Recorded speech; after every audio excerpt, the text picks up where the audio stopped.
I'm a radical feminist. So I've been jailed a lot.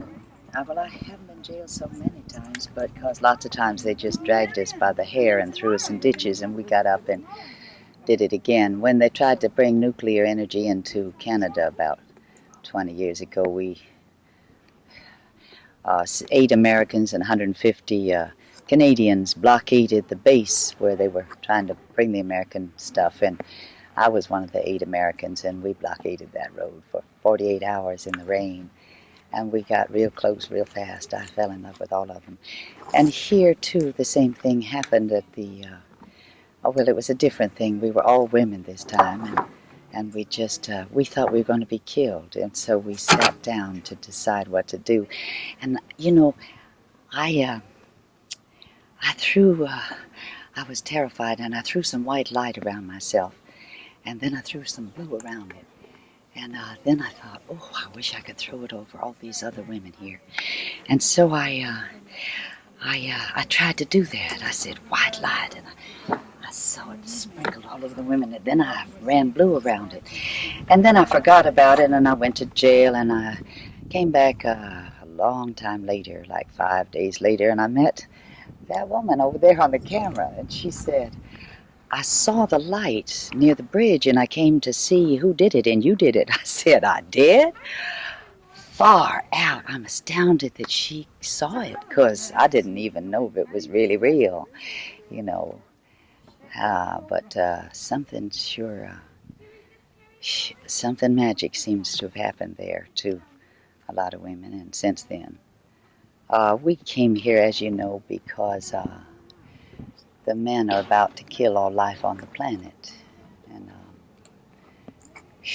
we're trying to save life on the planet. It's like almost impossible because we've got to change almost everything, and it is a terrible nuisance.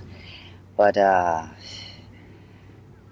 cling to the word almost. It's maybe we can do it, and things like our action on the bridge and the days in jail since then, just sitting there in circles telling each other what we knew, makes me dare to hope that we might break free before they kill us all. That's sort of where I am. You're going to be living here tomorrow? Well, I've been packing my things. I just came to find my hammer. I'm the one who dreamed that we could make this place accessible to differently abled women. And I got that idea on the 4th of July.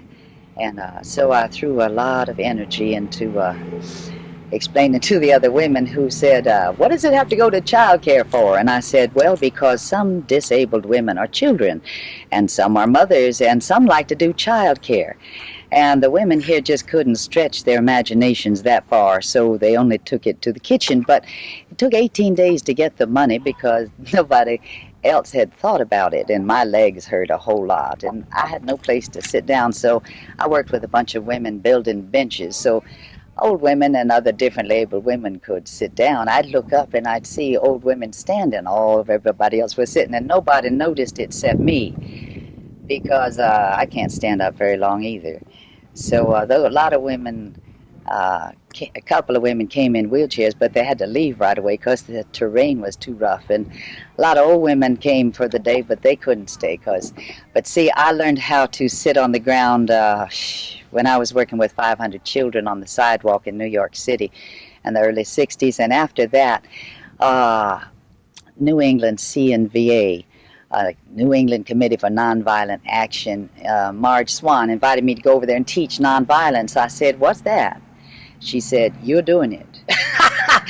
Because they were pretty rough, the 500 children. So I went there and we studied and learned nonviolence, doing actions against the war. And La Macaza in Canada was one of those where we tried to keep nuclear everything out of Canada. But, yeah,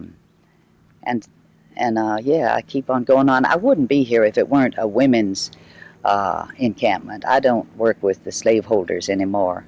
I feel like the women of the world have been unpaid servants for 5,000 years, and I'm really angry about that. So, and I feel like it's the men who are destroying the world. It's boys A fighting boys B all the time. So that's why I like it a lot because it's a women's encampment.